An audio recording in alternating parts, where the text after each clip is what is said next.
Although The Radio Wammo Breakfast. The best ideas are free with Ben Young from Bwaggy.com.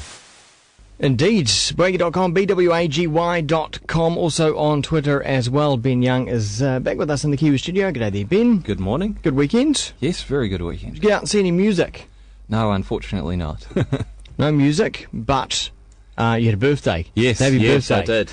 That's exactly why. I just had some time out. Yeah. Friends and family. It was good. Oh, good. Well, today we are talking about business and musicians. Yeah, so last week off air, you and I were talking about musicians, and they all kind of go through the same journey when launching their album or their new EP or their new single. Quite similar to a startup, right? Yeah, so that's what I was saying, but this isn't too dissimilar from an inventor launching a product or an artist releasing a book or a piece of art or any new kind of product. It's the same kind of curve, like the same kind of things are happening. Yeah. And we were talking about artists keeping themselves grounded, keeping people around them that knew them kind of before the hype came along. Because often that happens with startups as well. Yeah, don't they? exactly the same thing happens. There's this hype and there's this they get all this publicity buzz, all this feedback, lots of people inflating their ego, and ultimately what it tends to do is distract them from what they do best, which is their business. Yeah. And I suspect it must happen with musicians as well. It distracts them from what they do best, which is writing, creating and performing music. I think particularly when, let's say there is a hype about a new band. Let's take, for example, Naked and Famous right now. Yeah. Just released their debut album last week, and there's always, around the first album, especially a fresh band, and it's got suddenly got a good fan base, they've got some good radio play. Yeah. There's a lot of hype about that album, and that's great, and the album sells really well, but the challenge after that is what to do and how to follow that up. And how to get that hype for the second and the third one. Yeah. Everyone's very receptive to a new idea or something quite fresh, whether it's positive or critical feedback. But because it's new, they're giving it more attention. And everyone's familiar with the concept of that first selling album that goes really, really well. Yeah. And then everyone goes, what happened to that band? Oh, they released another album. Why didn't I hear about the album? I don't know, it didn't do very well. Yeah. So the key is, when you can see a product, an album launch coming up, to understand that this is a process that you go through, and then 6 to 9 months afterwards, you're going to be back almost where you started fundamentally. Like, you're going to have more attention, a bit more credibility. But at its core, you're still an artist creating and performing music. Yeah. So you need to keep that focus around you and understand that this is what fuels everything else. Going to lots of media events isn't going to help you grow the band, perform it, make you a better artist. It'll help, but it's not the be all end all. Yeah. The core is actually making music. Yeah. Right. And then secondary from that, to remember that it's about business. And I know artists and creatives can have a bit of difficulty with this, thinking that the business world is completely different. Well, actually, it's kind of exactly the same. In the business world, if you're an artist, you want to help someone first, help them make a little bit of money first, like have a manager, do a free gig so that you get paid for your second gig, that kind of stuff, especially when you're getting started. Understand that somewhere along the line, someone has to be making some money, otherwise they're not going to support you. Let's take U2, we were just talking about U2 before. U2 is a massive money-making machine. Go ahead, yes. Yeah. I think their last tour was over $100 million. Yeah. And once they've sorted out the business, that lets them do what they do best, which is perform and create music. So it's just one of these underpinnings that you need to remember, that at the end of the day, it is about business, because that is the fuel that keeps you doing what you're doing. What's the sort of standard advice you'd give a startup? And I just want to know whether or not that same advice could be transformed to musicians. So, for example, a startup was launching a few months back, and they were getting international media attention, and on their website they didn't have a email form. Right. All it had was a bit of information about them, but no expression of permission. Okay. And so I gave them a call and said, you're wasting all these views, how many views have you had? And I'd had thousands, which in their vertical is quite a lot. But they hadn't collected anyone's attention or names and details so that they could talk to them. So what do you call that, a permission to view? Yeah, a permission to talk to them again. Okay. And for bands, that's a fan club. Yeah. Or that's becoming a fan of a MySpace page or a Facebook page, something like that.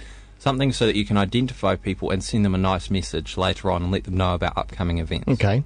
So that's a good equivalent between the startup and the musician. Exactly the same equivalent. If you're on air talking about your new album or single, remind people to come back to either your website or your Facebook page or your MySpace page. That's what a lot of musicians have problems with, don't they? This whole selling aspect. They're very uncomfortable with it, aren't they? But they shouldn't be, because if I like your music, I'm going to go to your Facebook page. If I don't, I'm not going to. So you're actually helping your fans help you be a better band. Because all you're doing is collecting all the fans that you have and putting them into one place so that they can help you as a band, interact with you, and talk about your music. Linkin Park is very, very good at this. Also, Nine Inch Nails, pretty good as well. Nine Inch Nails is very good. They don't even release formal albums anymore because they've created such a high loyalty amongst their fans. They can do things like charge $30 US for an album, or up to $500 for a special studio edit, and they sell out every time. One thing that startups like to do is get angel investors, don't they, and get a capital, a cash injection. Yeah. The equivalent for musicians? That could be getting a big advance on a record deal, potentially. Yep. And the key is. But what if you're at it independently? Independently, do people angel invest in music? Well, it's an interesting question. I think it's one thing we have talked about before, especially now online. There is that ability to be able to invest. Yeah, like Sellerbands.com, and there are some New Zealand musicians on that who seem to be doing quite well, or at least almost up to the required invested sum that they want. Yeah. Well, there are a few hooks with it. You need to understand that it's going to help you grow faster. It is fuel in the engine. You're going to have to pay it back at some point, and whether that's a share of profits or it's a loan with interest or something like that. A product being the album. It all comes with conditions. But it does help validate your offering and make you more credible in the marketplace, the fact that you've got some financial backing. So you've kind of got to weigh all that stuff up. Really, if you're doing something new and interesting and you want to test how it works in the market, and you get that offer and you want to find out how well it's going to work, I would say go with it. Yeah. And what about live gigs? How does that fit into the equation? The equivalent, sort of like a startup. So, live gigs are hugely powerful for a band. And I was talking to a band last week, and I was talking about building a fan club. And I was saying, all you need to do is have a form at the back of the hall or before people go in, and they can fill out, say, yes, I'd like to be part of the fan club. Right. Here's my email address. Please send me the details. Musicians have this really great asset of people coming in and listening to them performing. Yeah. Once I listen to an artist performing, I know what they do and I know whether or not I like it. So I'm immediately either a buyer or I'm not, or I could still be coerced. And so every gig, you're talking to your customers. Whereas in the business world, it's not often you get that. Apple creates that when they do their events, don't they? Their big events. And release events. Yeah, they might get up to 5,000 people, I think. Forget the numbers. So for them, that's gold, because they're talking to 5,000 people who then tell another 5,000 people.